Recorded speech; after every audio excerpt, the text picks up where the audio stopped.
Welcome to LOA Today. I'm Walt Thiessen here with Louis de Souza and Uohna Thiessen. Today is Monday, March the 23rd, 2020. It's 4 p.m. New York time. Wherever you are in the world, thanks for joining us for another episode of LOA Today, your daily dose of happy. And we are happy to be cruising right along here in the midst of this so-called crisis that we refuse to treat like a crisis. But I have to admit, there are times where it kind of gets to you. That happened to me earlier today. I was just kind of up against the wall. I kind of went into a sort of a semi-meltdown. It was one of those points where, you're out of alignment, you're not really feeling it, and everything starts to happen, and now you're really being challenged to try to remember what it is that you already know. And that's when I just kind of took a break. I started to meditate a little bit. Louise suggested take the rest of the day off. I did, and just tried to find things to feel good about. And then a little bit later, you sent your message to me that said you wanted the topic to be gratitude. And I'm thinking, well, yeah, that's exactly what was going on today. So as usual, a perfect topic. Absolutely. Absolutely perfect. And, Louis, we both know that, when it comes to being in alignment, sometimes we get knocked out. But, gratitude's a nice, easy way to get back in there. I mean, if you need to start someplace, right? That's a good place to start, isn't it? I never get knocked out. What are you talking about? Well, I meant people other than you. You're on a higher level plane of existence, Oh, I wish.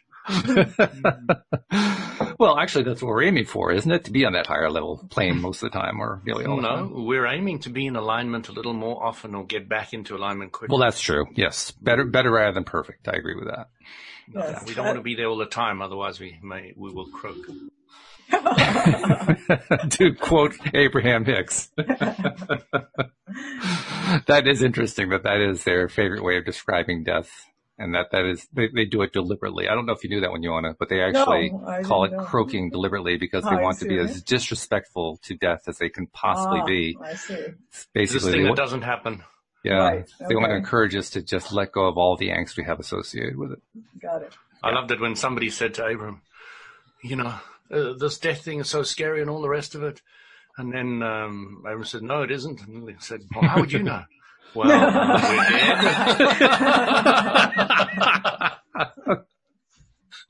That was the most amusing conversation I've ever had.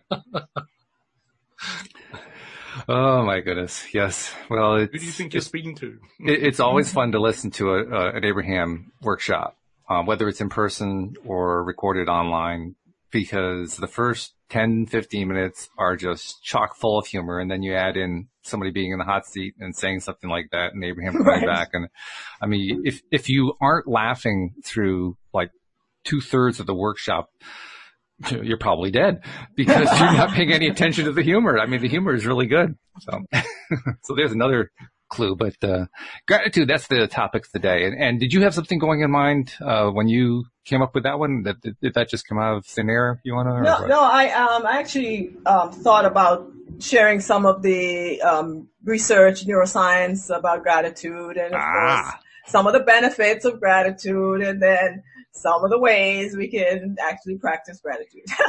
And I did my homework. You always do your homework, don't you? I do. I think you do. That's how you get a doctorate, folks. I know, right? Yeah. And interesting that we're talking once again about the scientific side of this whole thing, because Louis, I don't know if you heard about this. The professor at Yale University, Professor Laurie Santos of the psychology department, she was the professor of the course that in the spring of 2018 produced the largest enrollment in any course in Yale University history. Mm-hmm. And as a reference point, the university halls, the lecture halls, can seat upwards of 600 people. For that first course, 1,182 people signed up. Yes. So they had a bit of an overage. Yes. And the course was so popular that they ended up turning it into an online recorded thing that they could share with the whole campus and with Yale alums and so forth, to the point where today it has been basically followed by 850,000 plus people. Yes. And today, this is what today is all about. Today, she released it to the world. So literally anybody in the world can go take this course at Yale University for free. You don't even have to pay any money for it, about how to achieve better wellness or well-being. In fact, I think it's called The Science of Well-Being. So everybody can share in. And I mean, from an Abraham point of view, we know it's all about feeling good, feeling a little bit better. Well, what better than also to actually tie in ways that we know scientifically work? Now we're getting the best of both worlds. Yeah, and interestingly, I have some friends on my social media page who are social worker, therapists, psychologists, and they're saying that while everyone is focused on the physical dangers, the threats of the virus, there is an actual mental, social, emotional crisis brewing as a result that is putting a lot of stress on their services. So no doubt about that. Much needed, yeah. Yeah. I was driving to pick up my wife the other day from work. She's a nurse, so she's what they call a key worker and will always be working as long as she can. Yeah. And I was driving back, and it was our first day in lockdown. You guys have gotten there. Oh, yeah, we're there. My children are no school for the foreseeable future. Oh, okay. And we're all at home, all alone. And we had a barbecue today, and it was all nice. But when I was driving back, this is the thing that was quite struck me with a force. Now, I'm not the most sensitive person in the world, but I could feel the fear of the people. Yes. I could literally feel it. It was palpable, and it was really interesting. In the beginning, the newness of this, I don't think it's ever happened on the planet before. Right. Well, at least not in modern history. Right. Until next 100 years. No, but in the past, they didn't have the communication to have the kind of. No, they were able to down on the whole high planet. levels. Yeah. They were able to achieve high levels of fear without the communication. Yeah, the inner communication can always propagate that as well. So yeah, it was really interesting because you were talking about the mental aspect, and from Abraham Hicks that thoughts create our reality, Yep. and you've now got the understanding that. You can play with all this physical stuff, but ultimately, if you want to defend yourself, if you want to protect yourself, if you want to be strong and healthy and keep wellness, then you want to be able to be thinking more about what you want and less on what you don't want. You want less of that fear and more clarity, because if we focus on the virus and the problems and where we are now, we're going to propagate it. We're going to get more of it. Yeah. We're going to get more and more and more of it. So the people, one of the things I really wanted to put out on this podcast today was about the fact that I really want to encourage people to not look where they are now, not look at the situation we're currently in, but look where we want to be. And as that beautiful poem says, I don't know if you've seen that poem that's been running around. There are a few of them, but tell us the one you have in mind. Don't know all the words, but it goes to the idea that, we're scared, we're locking ourselves down, we're at home, we're going to play and have fun with each other, we're going to do our best, and we're going to pick up the pieces at the end, and we're going to focus on a better life and things, and look at things, and we're going to contemplate more, we're going to meditate, we're going to start looking at life, where we're going, what we're doing, and we're hopefully going to visualize a better future for ourselves, and at the end of it, we're going to, mourn the dead and move on, kind of. It's really beautifully done. I mean, I'm doing it no justice whatsoever. Well, you got to find that poem and share it. Okay. Yeah, absolutely. I'll do that. I'll give it to Walt and you can share it out. It's it's on a YouTube video. It's everywhere. It's, Deepak Chopra has been talking about that it is, writing the history, the way he talks about that poem. Okay. It's very, very beautifully done. It'd be great for you guys to listen to. Do you know who's the author? I will. If you want to give me a few seconds, I can actually bring it up. See, I thought that you were going to tell us about this meme that's been going around, that it wasn't so much a poem, it was more modern than that, because it said, for the first time in human history, we now have a valid reason to flop down in front of the television and not move. Don't screw it up. Yeah, I like that one too. Well, that's kind of the case of the meme where the kid is like, I guess basically he's saying I wanted to stay home and just do nothing, but if now the government is making me do it, then I won't. Now I'll go out and work for the first time in my life. Exactly. Obstinate to the last. I like it. Yeah. But Louis mentioned Deepak Chopra, and he was for many years trying to expose the world to the idea of meditation and mindfulness, and of course it seemed out there very Eastern type, but it's become a lot more popular, and of course with this crisis, a lot more people are more open to some of these so-called alternative ways of feeling and getting better. And it's similar with what's happening with gratitude in general, as Walt and I were talking, that, Yale and Harvard and UCLA and University of Michigan and University of Miami and a bunch of other schools all now have a department of mindfulness. Mm-hmm. And one of the things that they are researching quite heavily is the idea of gratitude and how gratitude affects the brain, the mind, and the body. And the research is quite amazing. Of course, it confirms a lot of what we were exposed to through law of attraction teachings. But, sure. It's nice to see them actually researching it now and documenting it and publishing it so that more people can be exposed to the idea.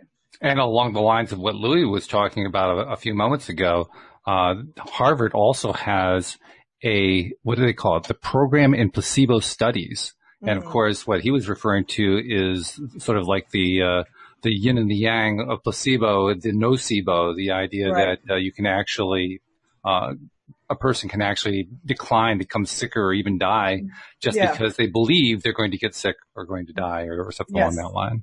Absolutely. And it reinforces, I honestly believe that this so-called crisis would be completely different in terms of the numbers of people infected, the number of deaths and so forth, if the medical establishment better accepted the concept of nocebo. It is gaining acceptance. I mean, it's getting harder and harder to find people in the medical profession who will discount and dismiss the whole concept of placebo and nocebo. But nevertheless, the stigma, I guess you could call it, is still there. Yeah. And while that stigma is still there, in a crisis like this, it basically gets thrown to the wayside. Well, maybe that there are going to be some good things that come out of this. I know it's hard to say that and believe it, but I think there are going to be good things that come out of this crisis. We're going to learn things.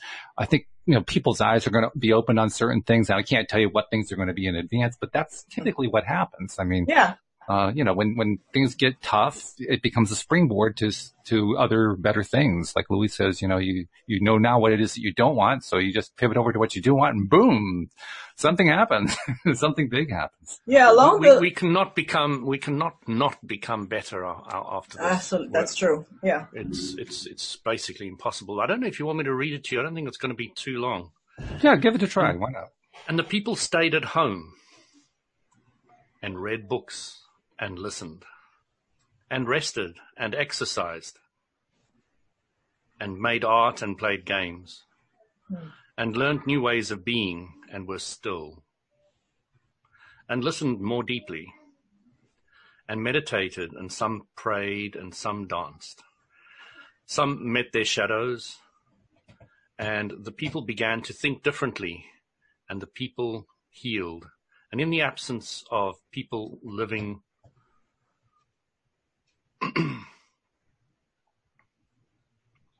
in ignorance, dangerous, mindless, and heartless ways, the earth began to heal. And when the danger passed and the people joined together again and grieved their losses, and made new choices and dreamed new images and created new ways to live and heal the earth fully. And they have been healed. The poem was by Kitty O'Meara. Beautiful. Very nice. Yeah. Beautiful. Yeah. Yeah. So I was playing a video, and sometimes it was just too quick for me. Oh, I see. Yeah. I thought you were so moved by the words that you had to take a pause. I'm glad the performance was good. Terrific dramatic reading, I must say. Okay, that's the reason it was. No, it wasn't the video. Yes.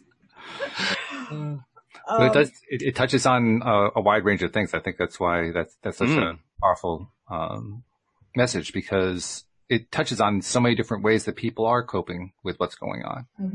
And in that way, it kind of summarizes it in a nice way. So yeah, it is a good poem for that reason. I mean, today the family was together. It's a Monday. We were out having a barbecue, cleaning things and having fun and kicking balls and, something we'd not normally be doing on a Monday afternoon, That's true. I know. I get to have my husband here sitting next to me, which doesn't normally happen. Say hi, honey. Hello. My brother Mark. Yes. There he is. Yeah. So Who also used to be a co-host back in the day. back in the day. Back when this was a little teeny tiny podcast. Yes, much smaller. Okay, I'm excited. I want to share some of the neuroscience of gratitude. And, Good. We need to pick the energy up here, so let's do that. Yes. So one of the things, speaking about the research that's happening in Harvard, one of the areas of research that they've been doing as far as the effect on gratitude on the brain in terms of the neurochemistry. And what they're learning is that gratitude has the same effect as as these drugs in terms of increasing dopamine, serotonin, and oxytocin. Those chemicals, the feel-good chemicals that make us feel happy and joyful and excited and hopeful about life. Gratitude has that same effect. They were actually able to measure this with functional MRI and other brain scanning techniques. And they were able to see which areas of the brain gets upregulated and which ones get downregulated. And of course, the frontal lobe gets upregulated. That's the executive director of your brain that kind of coordinates the activities of all the other parts of the brain. And the emotional part of your brain, especially the amygdala, which is that fear, anxiety producing part of the brain, that gets dampened when you are in gratitude. And on the other side, they found that when you are in gratitude mode, that your brain actually goes from the beta vibration down into alpha. And that's what a lot of people are trying to do with meditation. When you meditate, you try to get into those slower brain waves from the beta down to the alpha, even into the theta. And they know that gratitude, expressing gratitude, however that comes for you, is one of the quickest way to get your brain waves to slow down and to actually get into that alpha brainwave state. And it also shifts you from the sympathetic functioning of your nervous system into that parasympathetic, which is the healing, regenerating, nurturing aspect of the body. So they're using anxiety to treat, of course, depression, but also anxiety. Even some of the chronic diseases are responding to gratitude. Heart disease, inflammation, immune system disorders are actually, they found that there's a lot of positive response that are happening when they ask patients to practice, to incorporate some kind of gratitude practice into their daily lives. So that's just some of the things. It's pretty powerful when you think about the fact that most people come to the idea of gratitude from the perspective of being thankful to somebody else. So it's something that you owe to somebody else. But what the research is showing is it's actually much more powerful for you. I mean, right. You benefits from it, which is not the way we normally think about these things. Right. So the idea is, to gratitude means a lot of different things to different people, but it can mean just a shift in your focus from, what's going wrong in your life to what is actually happening that's good, that's beneficial, that's positive.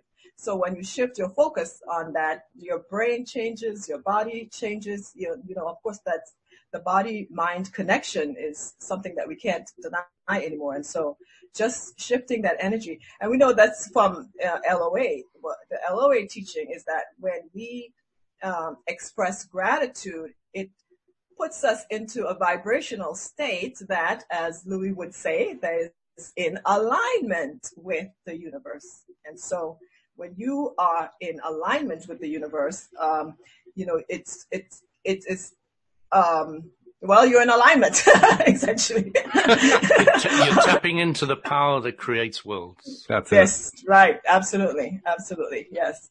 Because when we're not, we feel it. Those are those states that are, the anxious, fearful, anxiety. Those are the out of alignment states.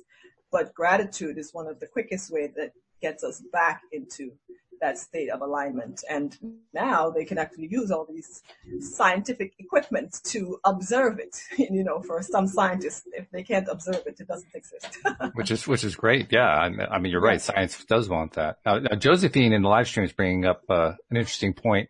And I guess it's raising a question for me about what you know about this particular thing she's bringing up. She says, I've been listening to 528 hertz. There are a couple of ambient music videos with that level of hertz to help with brain waves. Binaural beats are also very helpful. They have binaural beats for a number of categories, including gratitude, focus, attracting love, healing, etc. What do you know about that from the scientific perspective? Well, just briefly, I know that I know the existence of these YouTube videos with the different brainwaves, but I don't know of any research done on those. Okay. Yeah, with those. Okay. I know that they've done research with there's actually a study that compared gratitude practice, meditation practice, and binaural beats, and gratitude was more effective than all three. Oh, well, that's interesting. Yeah, because what happens is with the practice of gratitude, it changes the software and the hardware in that because there is more of an intention behind it. Whereas with the binaural beats and maybe a meditation might have more intention, but you are actually deciding, I want to be grateful at this time. I want to express gratitude. I want to be in a place of gratitude. And one of the interesting things is that they found that even the people who were saying, oh, I don't know how to express, I don't know how to feel grateful. The fact that they actually had a desire was proving to have some benefit. Wow. Yeah.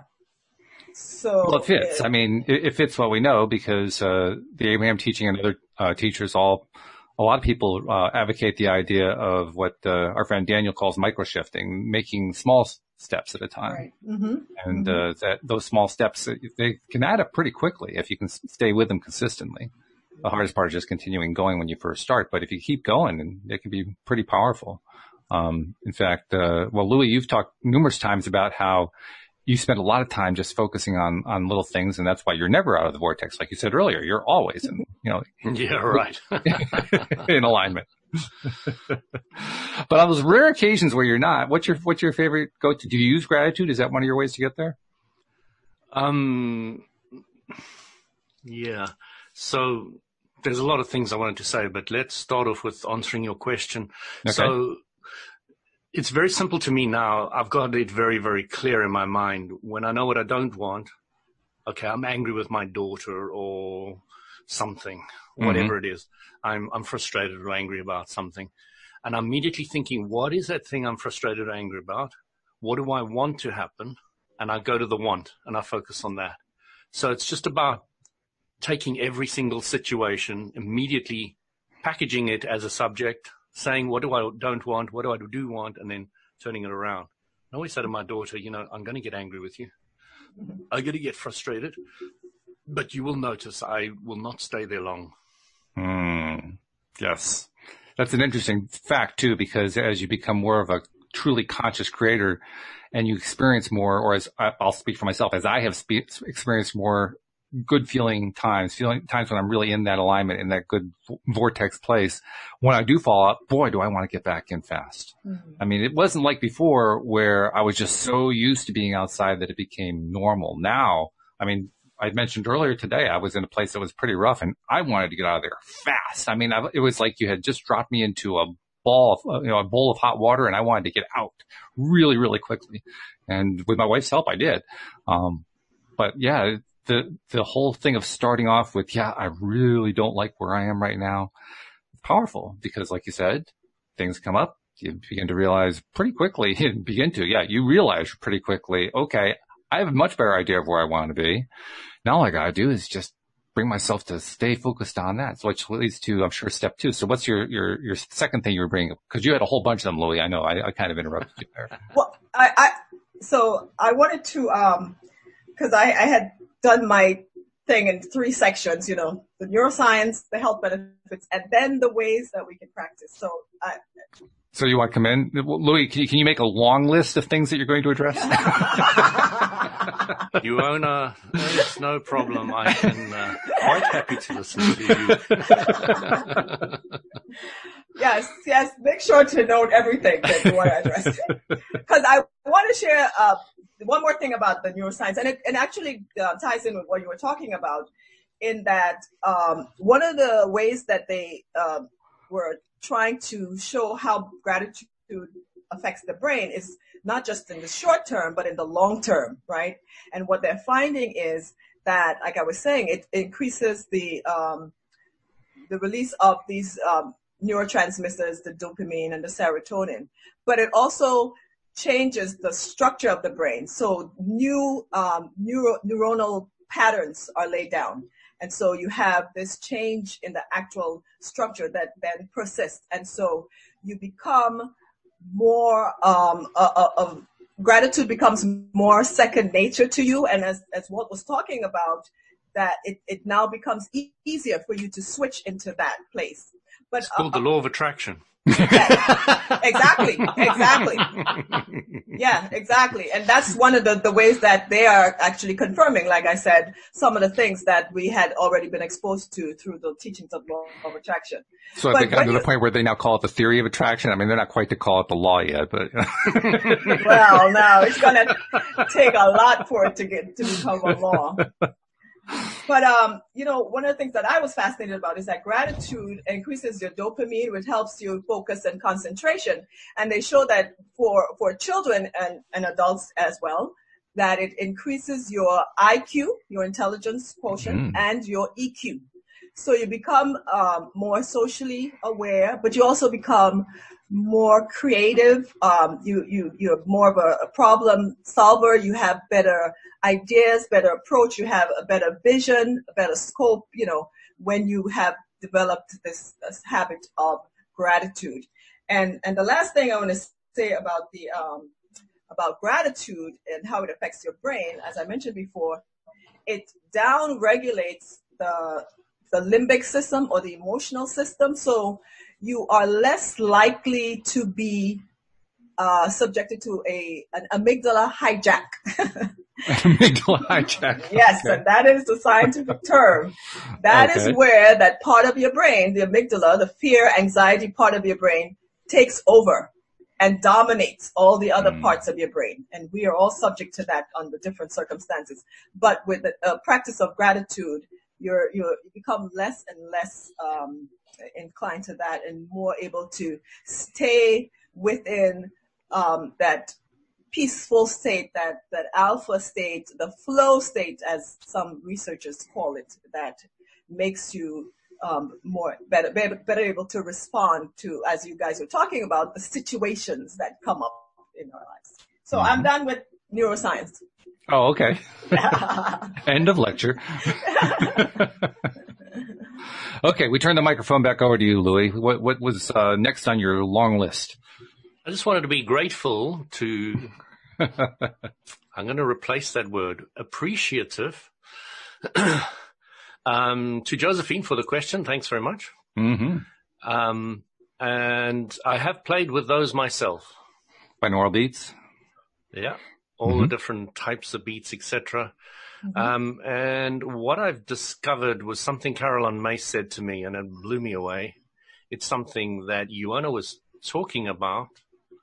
And it's, if you use candles to meditate, if you use binaural beats, etc., to meditate or to still your mind or to harmonize yourself, and then you are now getting the candle to do the meditation for you. You're getting external things to do it. So if you take away the candle, you take away the beats, you take away something, then you're not as effective, or etc. So, we can't run around with the beats in our head all the time. Yes.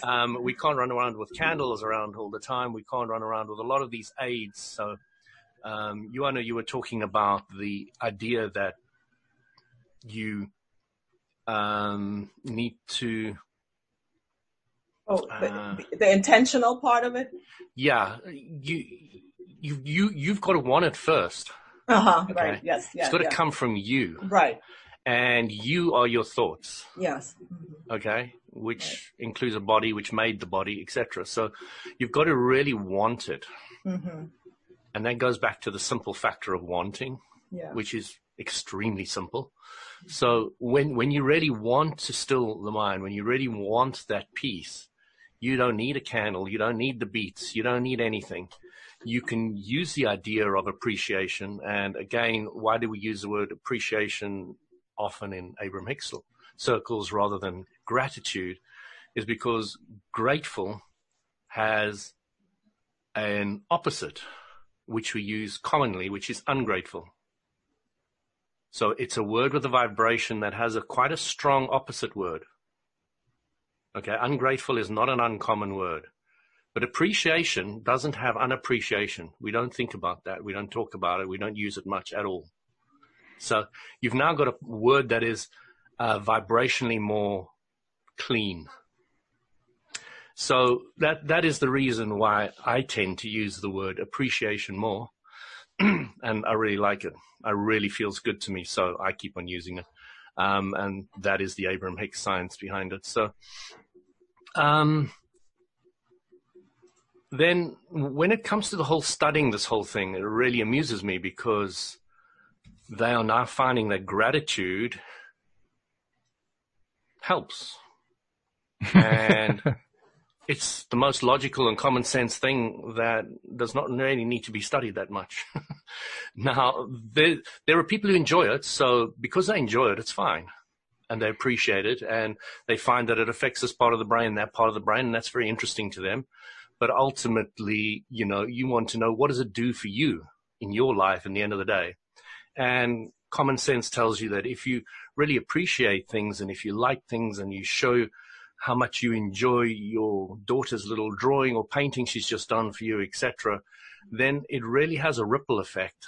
And everybody's starting to feel good. And then you focus on that feel good and you let it roll. And we've been doing that since time immemorial without having a big study about it. So it's just interesting to me. And I'm not putting down the scientist. The scientist digs into it in different ways and understands the different aspects to it. But again, it will be relative to the people they study, et cetera, et cetera. And a person who's doing this differently will have a different results, and slightly different, maybe largely different. It depends. One day science says butter's good for you, next day it says it's bad for you, next day it says it's good for you. And as I've grown up over the years, I was quite confused about this because I was really into health. And I was like, what do I believe? And I started to realize that how do you make butter and how do you make margarine? Margarine. Butter is you take a bit of milk and you shake it and you get it. And margarine, if you've ever been to a margarine factory, or a alternative butter factory, you will never ever touch the stuff again in your life. It's revolting. So you start just using common sense. It really doesn't have to be and again, I'm not putting down the scientists. They really have a role, and if they're enjoying it and if they're having fun with it, it's great. And if they're not trying to convince the rest of the world that their study is correct, they will win all the way to the bank. But if they start trying to take the whole of the rest of the world up with them, then they're going to crush under the weight of trying to do that. It's funny because I never had to have a study to tell me that margarine was bad. All I had to do was taste it. And it was done. I don't know if you ever remember, but back in the 1980s, I think it was, this email came around that talked about the difference between butter and margarine. And ever since that email came out, very shortly afterwards, I'd say maybe a year, because it went totally viral. But they removed the word margarine. You will not see the word margarine on any shelf anyway. They have completely removed it. That email completely destroyed margarine. Now they call it better butter or butterly. It's butterly, or, they're using the word butter to lean on. Vegetable butter or whatever. Yeah. They use the word butter all over the place. I love the one that's called promise. It's like, this has the promise of being like butter. Oh, right. Yes. They keep breaking their promise, but yeah. But I want to go back to something Louis talked about in Dr. Lipton's book. The first half of the Beyond the Biology of Belief, he addresses why this type of research, that is related to the law of attraction is so important, because for centuries there was a serious demarcation between the mind and the body. In fact, so much so that when scientists who professed that there was some connection, they were persecuted and killed by the church, because that's just heresy. And so we had a long history of that in science. What in exactly medicine. was heresy? What were they actually saying that they considered heresy? What was the statement? That the mind has nothing to do with the body. There was no connection. And so what happened in the mind could not affect the body. And so if you were, sick, for example, it had to only be something physical. It couldn't be anything that was going on in your mind. So just the idea that stress causes illness is something relatively new in the field of medical science. That's interesting. I didn't understand that. Yeah. In his book, he goes into it at length. I am not doing justice to it at all. He gives a whole history of all the scientists who were actually put to death as a result of them. Some of them very famous scientists. As in fact, I think Galileo was subjected to some of that persecution. But yeah, the thing is that it's one thing for the people who already know this and accept it and believe it, and then there are those who, for whatever reason, whether it's because of their own aversion to the whole idea of the non-material world, or maybe it's because of their religious upbringing or whatever, they just have not been aware of this, and so there are different avenues to bring this information to them, and these types of studies actually opens up some people to these teachings and then lead them on to. But that's just one. It's true. I have met these individuals that science is their religion. Yes, exactly. And there are some people who law of attraction is their religion. I'm still stuck on the original religionists, the ones who, according to what you're saying, said there was no connection between the mind and the body, which is really mind-blowing when you consider some of the things they were advocating. I mean, if your body did any kind of fornicating, they were really I mean, if your mind said something that was against what they wanted you to say, they were really against that, and they'd take it out on your body. It's like, well, wait a minute. What happened here? Is there a connection or isn't there? Which way are you going to go on this, Mr. Churchman? I don't get it. Yeah, I forgot exactly what he was saying, but there was something about some of these scientists were saying that there's these energy in the field that is affecting us, and so they were like, no, that's separate. It's that the energy is, so like Galileo, he studied the cosmos as well as the human body, and they felt like he needs to choose. Are you going to study the cosmos or are you going to study body? Or, and you just couldn't do both. Well, that one I can get, because, the churches in general, not all, but most religions treat the external world and the internal world as two separate things. Exactly. So that certainly fits that kind of parameter. Yeah. And they felt like it was some kind of witchcraft if you tried to combine the two of them, or some crazy stuff like that. Well, actually, I know a number of modern witches who would agree with that. They'd say, yes, that is crazy, The good crazy. Yeah. Yes. Anything else you wanted to add? I know you had a list, Louis, and we kept cutting you off, but was there more that you wanted to answer there? Not really. That's about it. Okay, that's fair. No, that's good. That's good. When you mentioned the thing about gratitude versus appreciation, I've long felt the same way. Before I even read what Abraham had to say about it, for me, appreciation just felt a little bit better, so I sort of went with that. But I've also gotten to the point now where I don't really care about the difference so much that, if appreciation doesn't feel right to me, I can't go to gratitude. Gratitude's an improvement. It's right. Well, I'm willing to go that way.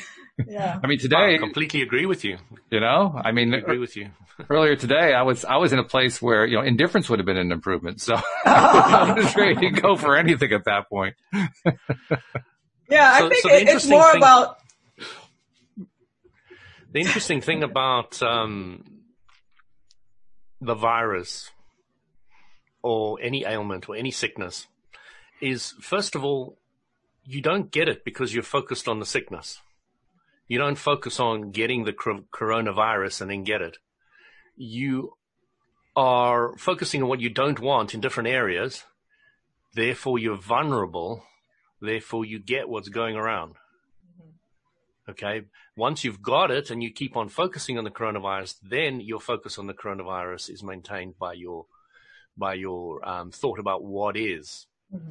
So it's an interesting understanding about how you get it is by lowering your resistance or not staying in alignment mm-hmm. by focusing more on what you don't want. So the mental aspect of this whole thing is very, very, very important. Yes. Keeping yourself happy, keeping yourself focused, keeping yourself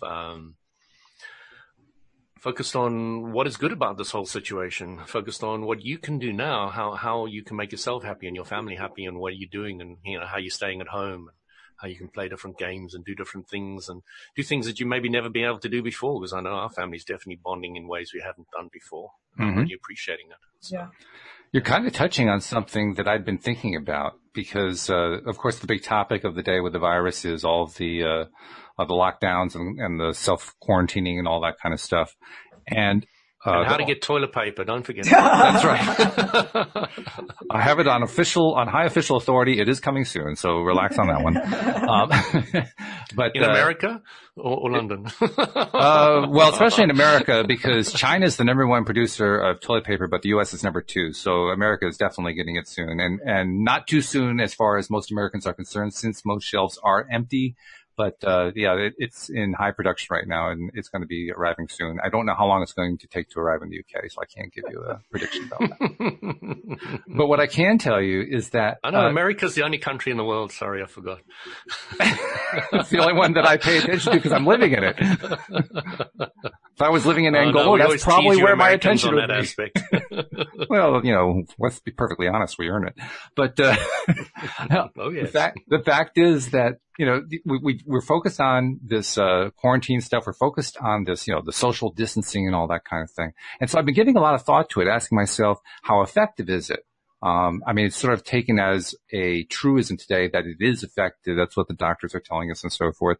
But I also look, I'm kind of weird this way because of my political science background, but I dig into the facts and I'm looking at, which countries have the highest infection rates, which ones have the lower infection rates, and the ones with the highest infection rates are the ones who are doing the quarantining and the social distancing, and the ones who have the lower ones are not. Right. So I'm asking myself, okay, how accurate is this? And so as I was kind of perseverating about that one, it finally occurred to me, yeah, there actually is a benefit to both of those, but it's not what they're talking about. Mm-hmm. The benefit to quarantining, the benefit to social distancing is that it helps calm the mind.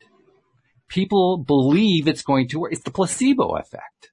They believe that it's going to help protect them. They believe it's going to help, slow the whole process down of spreading the virus.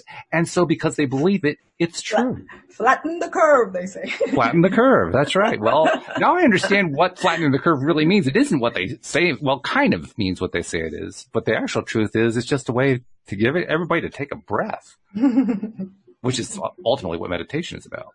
Right. Yeah. So, yeah, I just thought I'd share that insight because I think it actually helps to recognize we are taking a breath. as much focus, and let's be perfectly honest, we've been doing shows now, the last 7 or 8 shows have all been about coronavirus. Everybody's talking about it and so forth. And we haven't let go of it, not completely. We haven't let go of it, but boy, we are moving away from it. We're paying less attention to it, less than we were, say, 3 days ago, 5 days ago, a week ago. It's the attention level's going down. I just kind of a side story. There are many people who are in politics who, and the one that obviously comes to mind right now is our president, Donald Trump, who are, they're criticized for the crises that they generate and so forth. One of the comments that my wife Louise made when Donald Trump got elected is because of the nature of who he is, if you pay less attention to him, he will actually lose power. And so that's been kind of like an ongoing thing, sort of like a running joke in the family here. Well, here we have not only this experience of what we're talking about right now with, the idea of quarantining and social distancing, helping to calm the mind because we're taking our attention away from it. Interestingly enough, the news media are doing the same thing with Donald Trump. Because apparently Donald Trump I haven't paid a whole lot of attention, so I don't know the details of this. People who've been paying attention probably could correct me on this a little bit. But apparently at his White House news conferences that he does every day, his briefings, he has been giving so much crap to certain news services that don't report the way he wants them to, that the news services are thinking about stopping coverage of him. What a concept. And I'm thinking, oh my goodness, this could be the end of Donald Trump. If he stops getting the attention, what happens to him? Does he implode? I don't know. I think it's partly some of the effect of his briefings have been, to say to the least, not quite what he had been hoping as far as, I know the stock market kept responding negatively every time. It's been kind of in a nosedive, that's true, yeah. Exactly. But regardless of that, the point is that there's a correlation there. You can see the parallel. On the one hand, we got the social distancing and the quarantining and the lockdowns and so forth, helping to calm the mind. And now the news media have found another way to help calm the mind. By the time like 2 or 3 weeks ago, we could have forgotten about both the coronavirus and Donald Trump. Wouldn't that be something? There's an option. I'll never forget what my dad once said. He said the Third World War will be started by reporters. Oh, wow. Not far from the truth. Well, Not far from the truth. That's job security for them, for sure. If you're a reporter, we apologize, but only. Okay, I want to leave with my 5 list. I'm always in lecture mode. But 5 things that you can do to incorporate a gratitude practice in your life, your quarantine, social distancing time right now. You can keep a gratitude journal, or you can keep a gratitude jar. You have a nice jar and you just write little things you're grateful for, fold it up, put it in. You could get a gratitude partner, get together, online with someone and share the things that you're grateful for. Keeping 6 feet apart, of course. Right. And you can talk to yourself. You can stand in front of the mirror and talk to yourself about yourself and the things that you're grateful for. There's the gratitude meditations, of course, where you actually sit and think about and feel and experience, the good things in your life, the people you love, the things you're grateful for, the happy memories. And, of course, this is one made famous by, what's his name? I forgot this. I always forget that professor who says that happiness leads to success. But he says you could write, thank you notes, thank you emails, thank you texts, and just send them out, to people that that you appreciate, that you're grateful for, that you wanted to communicate this thing. Now is a perfect time to do something like that. And so, try to make this a daily thing as much as possible so that this becomes part of your routine. Yeah, those are all good suggestions. And when we incorporate anything like that, like Louis was saying, it almost doesn't matter what the external one is. As long as, if you're doing them, and you're looking at it from whatever perspective you choose, whether it be a gratitude or appreciative or whatever, just the doing of it is where you're climbing out. That's where you're making that shift. You're elevating your vibration, you're lifting your energy, you're realigning yourself, however you want to look at it. Yeah.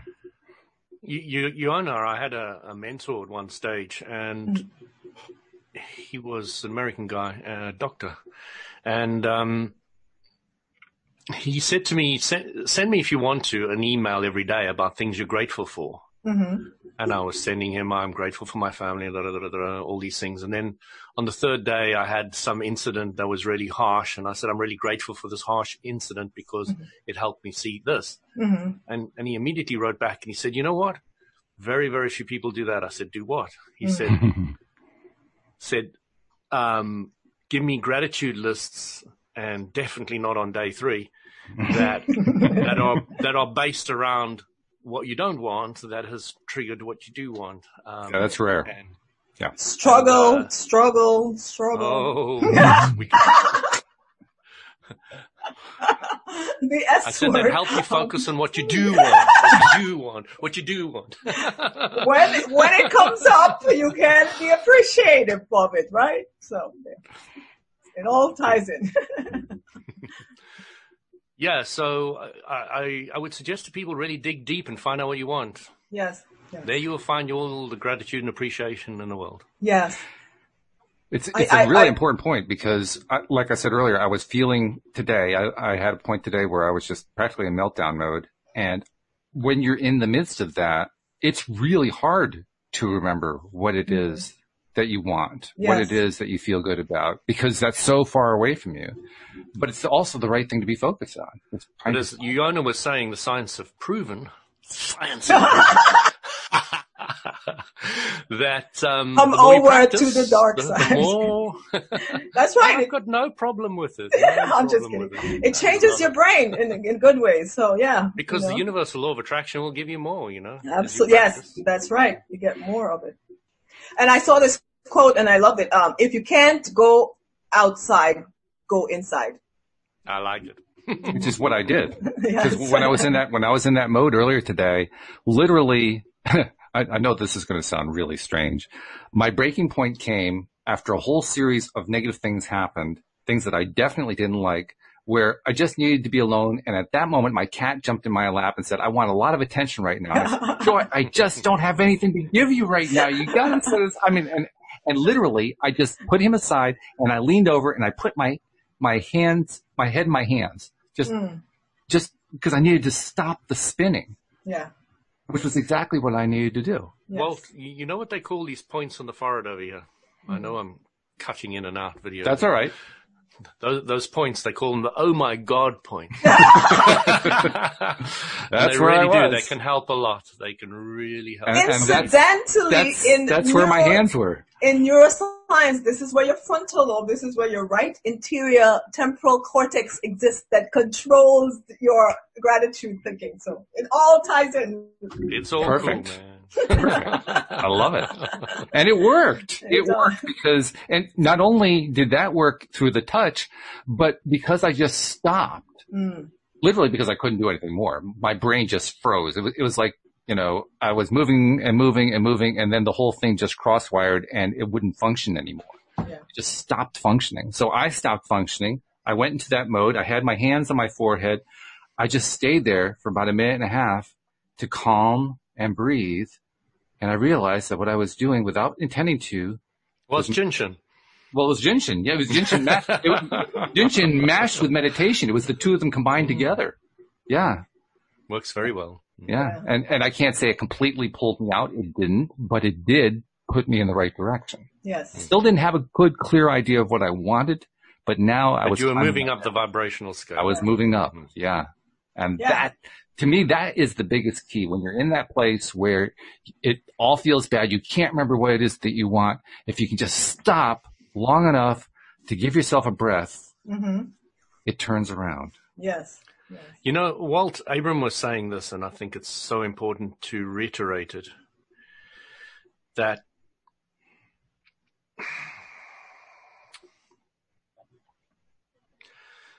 a lot of people focus on somebody who's really down and out and poor, and then they become really successful and wealthy.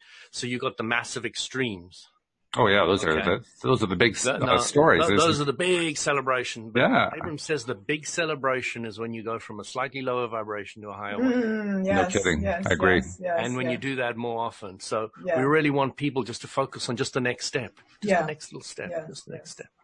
They may not grab the headlines, but they are the best ones because they're the easy ones. They happen much more frequently. They're so easy to happen. The other ones, boy, you may be able to reproduce it, but you're going to go through a lot to get there. This one is a whole lot easier to get there. Yeah. And, there was speaking of things going around, I'm trying to see if I can bring up my Facebook page, but somebody shared a chart, and on that chart, what it said was they had on one side the current situation and things you can be grateful for in spite of it. So it says on one side, I'm stuck at home, and but in the other side it says, but I get to be in a safe place with my family and spend time with my family.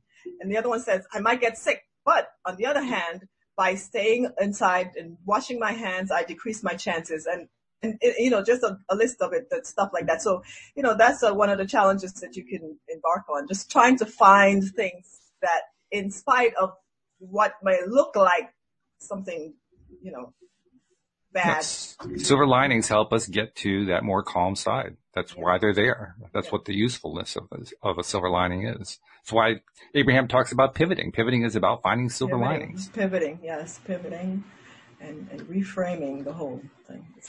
Absolutely true.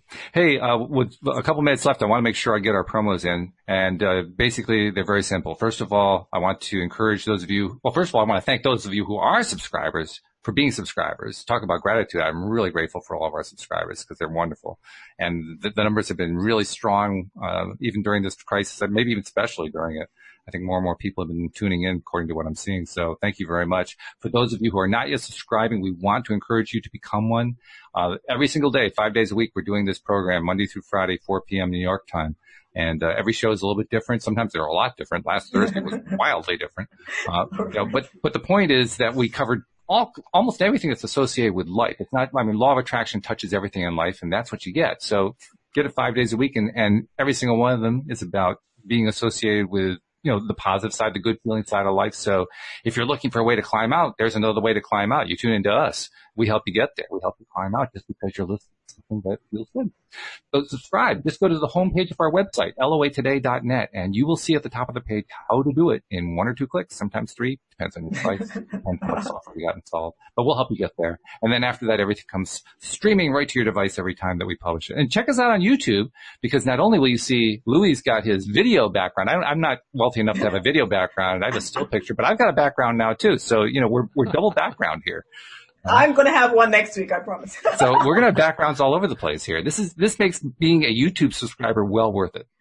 How's that for a pitch? Why not? Of course. Let's just go to YouTube, do a search for LOA Today podcast videos, click the subscribe button. Background world. Thank you very much. I appreciate that. Click the little bell, and just like that, you'll be subscribed and catching all of us that way too. So check us out on our podcast. Check us out on YouTube. Check us out in every way. We love having you as listeners. Thank you so much for your support. So, okay, we got about 3 minutes left. We've really cruised through. This is the way shows go when they're really flying. Just like, whoa, where did the hour go? So we need to find a way to tie this all together. So you're the one who brought up the topic. I'm going to let you do the main tying together, and then Louis can kind of summarize the whole thing after that. So okay. What's the takeaway? To remember that gratitude is as good as those expensive antidepressants that you can buy. And not toxic. And no side effects. Exactly. In fact, the side effects are all beneficial, right? Right. And so not only does it help you, calm and be peaceful, but it also strengthens your brain, makes you more intelligent and more creative, and puts you into flow. So what's there to lose? Try it. You'll like it. And Louis, by the way, Nasha said that she loves the beach scene, so I just wanted to pass that along. Hi, Nasha. I thought you were joining us. So all I would suggest to everybody is just try and find ways of enjoying it, and find, find out your reason for being, find out what you want, because it'll make all the difference. Focus on it, and let's go for it. Let's put all our minds on where we want to go, not where we are. Yes. Very good. Yeah, it's great. It's a great thing to practice too. Like you guys were saying earlier, you got to do this every day. This is like an ongoing thing. And well, what better way to do it than with something as easy as that? What you feel grateful about. Everybody can, if you really put your mind to it, you can come up with something. It's not that difficult. I mean, at the very least, you got a place to live. There's a starting point, you know. Yes. And you got internet access if you're listening. Which unless you just, toilet paper, yeah. Especially you've been hoarding it, you know, you're good for the next 6 months. So very good, guys. Thank you so much. We appreciate that. Thank you, live streamers, and especially thank you to our podcast listeners as well. We will see you all next time here on LOA Today. Goodbye, everybody. Bye.